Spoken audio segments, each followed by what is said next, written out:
రాష్ట్రంలో నిర్బంధాల పర్వం కొనసాగుతోంది. ఎక్కడికక్కడ నిర్బంధకాండకు తెగబడుతోంది కాంగ్రెస్ సర్కార్. మాజీ మంత్రి హరీష్ రావును పోలీసులు హౌస్ అరెస్ట్ చేశారు. కోకాపేటలోని హరీష్ రావు నివాసం వద్ద భారీగా పోలీసులు మోహరించారు. సనత్ నగర్ టిమ్స్ ఆసుపత్రి సందర్శనకు వెళ్లి పేషెంట్లను పరామర్శిస్తామని హరీష్ రావు ప్రకటించడంతో సర్కారుకు వణుకు మొదలైంది. దెబ్బకు జడిసి పోలీసులను ఉసిగొల్పింది. హరీష్ రావుతో పాటు మాజీ మంత్రుడు తలసాని, సబితా ఇందర్రెడ్డిని కూడా గృహ నిర్బంధం చేశారు.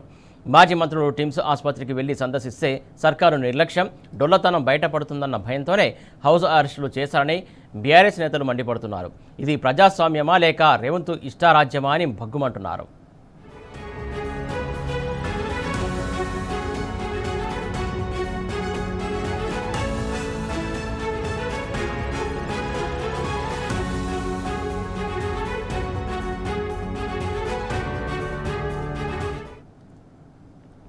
అటు హరీష్ రావు నివాసం వద్ద తీవ్ర ఉద్రిక్తత నెలకొంది.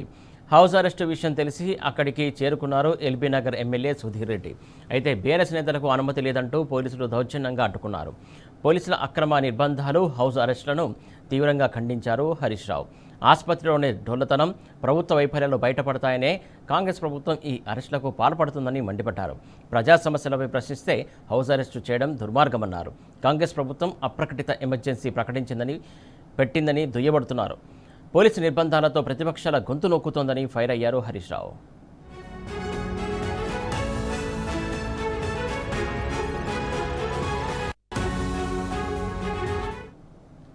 Right hit Sanath Nagar TIMS ఆసుపత్రిని సందర్శనకు వెళ్తానని చెప్పేసి మాజీ మంత్రి హరీష్ రావు ప్రకటించిన నేపథ్యంలో మొత్తానికి ఇవాళ మార్నింగ్ వెళ్లే క్రమంలో మొత్తానికి ఆయనని కోకాపేట దగ్గరనే హౌస్ అరెస్ట్ చేశారు. అలాగే ఇతర మంత్రులను కూడా హౌస్ అరెస్ట్ చేసినటువంటి పరిస్థితి నెలకొంది. దీనికి సంబంధించి తాజా అప్డేట్స్ మా కరెస్పాండెంట్ లివిల్ రెడ్డి అందిస్తారు. లివిల్ రెడ్డి, చెప్పండి. రాష్ట్రంలో పేద ప్రజలకు కార్పొరేట్ స్థాయి వైద్యం అందించాలని చెప్పేసి ఆనాడు బీఆర్ఎస్ ప్రభుత్వంలో దానికి శంకుస్థాపన చేశారు. పనులు కూడా దాదాపు పూర్తయినాయి. ఎలక్షన్స్ వచ్చినాయి, కాంగ్రెస్ పార్టీ అధికారంలోకి వచ్చింది. కాంగ్రెస్ పార్టీ అధికారంలోకి వచ్చిన తర్వాత 3 సంవత్సరాలు దాన్ని పూర్తిగా నిర్లక్ష్యానికి గురి చేసి ఇవాళ దాని ఫలితాలు అందకుండా కాంగ్రెస్ ప్రభుత్వం మోసం చేసి ఈ నేపథ్యంలో అనేక సందర్భాల్లో బీఆర్ఎస్ పార్టీ టిమ్స్ హాస్పిటల్ సందర్శించి అక్కడ జరుగుతున్న అభివృద్ధి పనులపై వేగం పెంచాలని ప్రభుత్వాన్ని పదే డిమాండ్ చేసింది. డిమాండ్ చేయడమే కాదు, ప్రభుత్వానికి అతిపెట్ట కూడా చేసింది. మీరు చేత కాకపోతే దిగిపోండి అంటూ కూడా ఆనాడు హెచ్చరించింది. అయినా నిమ్మకు నిందితులతో వివరించింది. చివరికి ఎట్టకేలకు నిన్నగాక మొన్న ఈ టిమ్స్ ఆసుపత్రిని ముఖ్యమంత్రి ప్రారంభించారు. అంగు ఆర్భాటాలు, పెద్ద ఎత్తున ప్రచార అస్త్రాలతో దాన్ని ప్రారంభించారు. కానీ ప్రారంభించి కనీసం ఇప్పటికీ 24 గంటలు 36 గంటలు దాటిపోయింది.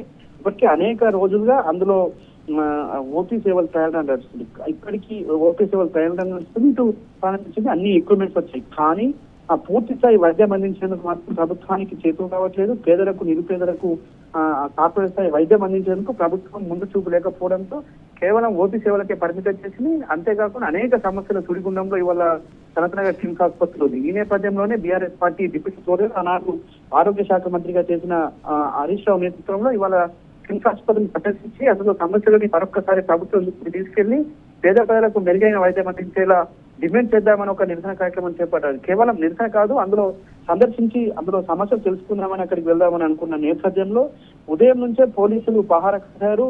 ప్రధానంగా హరీష్ రావు నివాసంతో పాటు ఇటు సబితా ఇందర్రెడ్డి, తలసాని శ్రీనివాస్ యాదవ్, ఎమ్మెల్యే సుధీర్ రెడ్డి ఇంటిని చుట్టుముట్టారు పోలీసులు. అయినా MLA Sudheer Reddy TIMS hospital కోసం హరీష్ రావు నివాసానికి చేరుకున్నారు. హరీష్ రావు నివాసానికి చేరుకున్న కొద్దిసేపు మీకు ఇక్కడికి అనుమతి వచ్చారంటే కూడా ఎమ్మెల్యే సుధీర్ రెడ్డి పై కూడా పోలీసుల దౌర్జన్యం చేయడంతో పోలీసులపై ఆగ్రహం వ్యక్తం చేశారు సుధీర్ రెడ్డి. ఆ పోలీసుల తీరుకు పై మండిపడ్డారు హరీష్ రావు. మీరెవరు, మీ అక్కేంది, ప్రజాస్వామ్యంలో ఒకరింటికి వారు రాకూడదు అంటూ కూడా ఆగ్రహం వ్యక్తం చేశారు. కేవలం టిమ్స్ ఆసుపత్రి సందర్శన కోసం బీఆర్ఎస్ పార్టీ పోతుందంటే ప్రభుత్వంలో ఒక వంకు పుట్టిందని చెప్పేసి కూడా బీఆర్ఎస్ పార్టీ ఆరోపిస్తుంది. అంటే అందులో ఉన్న లోపాభూయిష్టంగా చేపట్టిన పనులు ఇవాళ ప్రజల సమస్యలు పెద్ద ఎత్తున ఉన్నాయి కనుక పేద ప్రజలు, రోగులంతా కూడా, వారి బంధువులంతా కూడా సమస్యలు చెప్పుకుంటారు. ఇవి మళ్ళా ప్రజలకు చేరుతాయి. నిన్న మొన్న మేము ప్రచారం చేసుకున్నాం కదా, ప్రచారం అంతా అవుతుంది కదా అని ఒక ఆలోచనతో, ఒక దుర్బుద్ధితో వాళ్ళ పోలీసులు కుట్రలు చేశారు. ప్రధానంగా బీఆర్ఎస్ పార్టీ మాజీ మంత్రులను అక్కడికి రాకుండా చేశారు. కానీ ఎట్టి పరిస్థితుల్లో మేము అక్కడికి వచ్చి తీరుతాం, ప్రజలకు సమస్యలను ఇవాళ ప్రభుత్వం ముందు డిమాండ్ పెడతాం, ఖచ్చితంగా వీటిని సాధించే వరకు ప్రజల పోరాటం చేస్తాం, ప్రజలకు మెరుగైన వైద్యం వచ్చే వరకు కూడా మేము పోరాటం చేస్తామని చెప్పేసి కూడా బీఆర్ఎస్ పార్టీ చెప్తుంది. అయితే మరొక ఇటు తలసాని శ్రీనివాస్ యాదవ్, సబితా రెడ్డి సైతం ఇంటి ముందు సైతం ఇవాళ పెద్ద ఎత్తున ఎక్కడికక్కడ గోవింద చేశారు.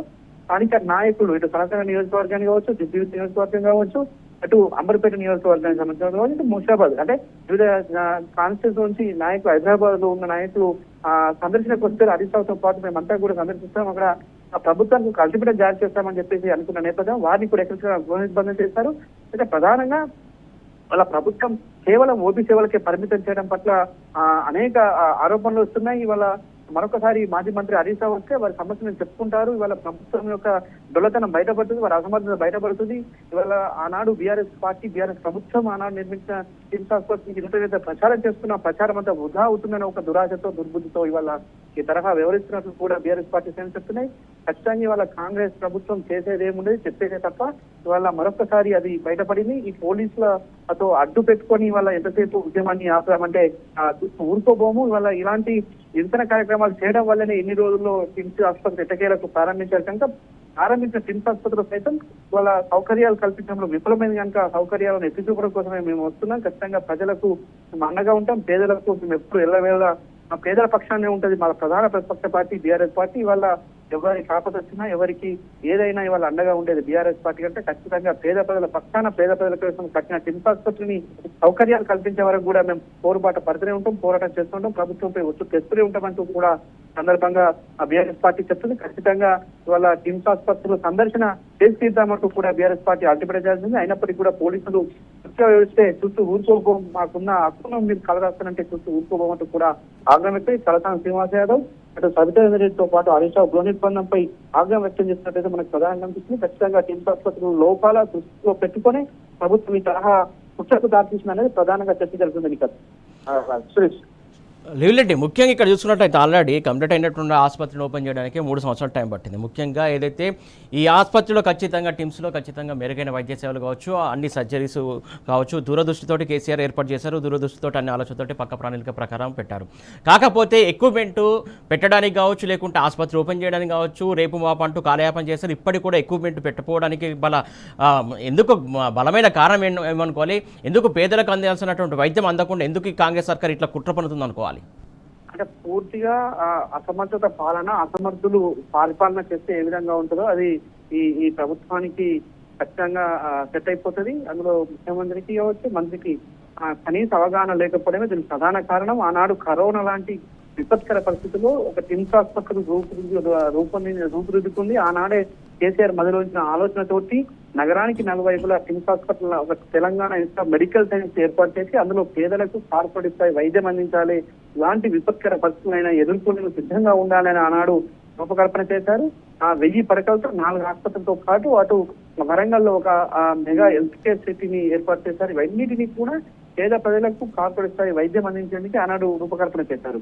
అయితే ఇవాళ ఈ టిమ్స్ ఆసుపత్రి ఎటకేలకు పూర్తి చేశారు. పూర్తి చేసిన టిమ్స్ ఆసుపత్రిలో కనీస సౌకర్యాలు కావచ్చు, అందులో రిక్రూట్మెంట్ కావచ్చు, వైద్యుల నియామకం కావచ్చు, ఇతరత్ర నియామకాలు చేపట్టకపోవడంతో ఈ తరహా కుట్రలకు దారితీసింది. అందులో భాగంగా అవన్నీ బయటపడతాయి. ఇవాళ ఎలాంటి నోటిఫికేషన్ ఇవ్వట్లేదు, అటు నర్సుల నోటిఫికేషన్ లేదు, ల్యాబ్ టెక్నీషియన్ నోటిఫికేషన్ లేదు, పారామెడికల్ సిబ్బంది నోటిఫికేషన్ లేదు, వైద్యుల సిబ్బంది ఉంది. ఇవన్నిటి దృష్టిలో పెట్టుకొని కాంగ్రెస్ ప్రభుత్వం నిమ్మకు చెందినట్టు వివరించింది. ఈ నేపథ్యంలోనే అంత పెద్ద ఆసుపత్రిలో కేవలం ఓపీ సేవలకే పరిమితం చేయడం పట్ల బీఆర్ఎస్ పార్టీ ఆగ్రహం వ్యక్తం చేసింది. మరోపక్క వీరు కొంత ఆనాడు డిపిఆర్ ఇచ్చిన దాన్ని దృష్టిలో పెట్టుకుని రూపకల్పన చేశారు. ఆనాడు కార్పొరేట్ స్థాయిలో అంటే ప్రైవేట్ హాస్పిటల్ ధీటుగా ఈ హాస్పిటల్ నిర్మాణం చేయాలి, పేదలకు అలాంటి వసతులు కల్పించాలి, లిఫ్ట్ కావచ్చు, ఇతర ఎమర్జెన్సీ సేవలు కావచ్చు, అన్ని కూడా అదే తరహా ఉండాలి. ఆ తరహా ఉన్నప్పుడే పేదలకు మెరుగైన వైద్యం అందుతుంది, ఉచితంగా అందుతుంది అని చెప్పేసి ఆనాడు రూపకల్పన చేస్తారు. అవన్నిటిని పక్కన పెట్టి వీరికి నచ్చిన వేలో వీరు కట్టి నిర్మాణం చేసి వాళ్ళ లోపభూయిష్టంగా నిర్మాణం చేశారు కనుక లోపభూయిష్ట నిర్మాణంతో వాళ్ళ పేదలకు మెరుగైన వైద్యం అనేది కనుక అవన్నిటిని కప్పిపుచ్చుకోవడానితో పాటు ఇవన్నీ బయట రాకుండా అంటే నిన్న మొన్న పెద్ద ఎత్తున అంగు ఆర్భాటాలు చేశారు, ప్రచార ఆర్భాటాలు చేశారు, పెద్ద కటౌట్ పెట్టుకున్నారు, మేము తప్ప ఎవరు కట్టరనే రేంజ్ లో వాళ్ళు బిల్డప్లు ఇచ్చారు. ఆ బిల్డప్ అన్ని వాళ్ళ బయటపడి అంతా ఉంటా డొల్లా తేలిపోతుంది కనుకనే ఈ తరహా కుట్రలు చేసి వాళ్ళని అడ్డుకుంటే ఇక్కడికి ఆగిపోతారు. ఇవాళ హరీష్ రావు, తలసాని శ్రీనివాస్ యాదవ్, సత్యనారాయణ హాస్పిటల్ సందర్శిస్తే అందులో ఉన్న లోపాలన్నీ బయటపడితే అంతా ప్రజలు తెలుస్తుంది. కాంగ్రెస్ పార్టీ ఆర్భాటమే తప్ప ఆరాటం ఉండదు అనేది ఇవాళ తెలిసిపోతుంది కనుక ఆ తరహా ఉండేందుకే ఈ తరహా ఇవాళ ఒక నిర్బంధాలకు దారితీసి అందులో భాగంగా ప్రధాన నాయకులను నిర్బంధిస్తే మిగతా నాయకులంతా రారు అనే ఒక దుర్బుద్ధితో, ఒక కుచ్చపు బుద్ధితో ఇవాళ వారు ఆలోచన చేసినట్టు తెలుస్తుంది. ఖచ్చితంగా ఎన్ని ఇబ్బంది పెట్టినా, ఎన్ని అడ్డంకులు సృష్టించినా ఛేదించుకొని వస్తాం. ప్రజల సమస్యలు ఇవాళ మరొకసారి లేవనెత్తాం. ఇవాళ మౌలిక వసతులు కల్పించడం విఫలమైన ఈ ఇన్ఫ్రాస్ట్రక్చర్కి సంబంధించి ప్రభుత్వం ఎప్పటికప్పుడు మేము డిమాండ్ చేస్తూనే ఉంటామని చెప్పేసి కూడా ఈ సందర్భంగా బీఆర్ఎస్ పార్టీ డిమాండ్ చేస్తుంది. ఖచ్చితంగా హరీష్ రావుతో పాటు ఇటు తలసాని శ్రీనివాస్ యాదవ్, సబితా రెడ్డిని అరెస్ట్ చేయడంపై బీఆర్ఎస్ పార్టీ అంతా కూడా ఆగ్రహం వ్యక్తం చేస్తున్నాయి. మరోపక్క ఇటు సబితా రెడ్డికి తలసాని శ్రీనివాస్ యాదవ్ తో పాటు హరీష్ రెడ్డికి పెద్ద ఎత్తున బీఆర్ఎస్ అంతా చేరుకుంటున్న పరిస్థితి కనిపిస్తుంది. అక్కడ కూడా మరో కాసేపు ఉద్రిక్త పరిస్థితి నెలకొనే అవకాశం కనిపిస్తుంది. నిర్బంధాలను పక్కన పెట్టి నిస్వార్థంగా వాళ్ళ హింసాస్పద సందర్శన పంపించాలని చెప్పేసి కూడా బీఆర్ఎస్ పార్టీ డిమాండ్ చేస్తుంది. రైట్, థ్యాంక్ యూ లేవిల్ రెడ్డి.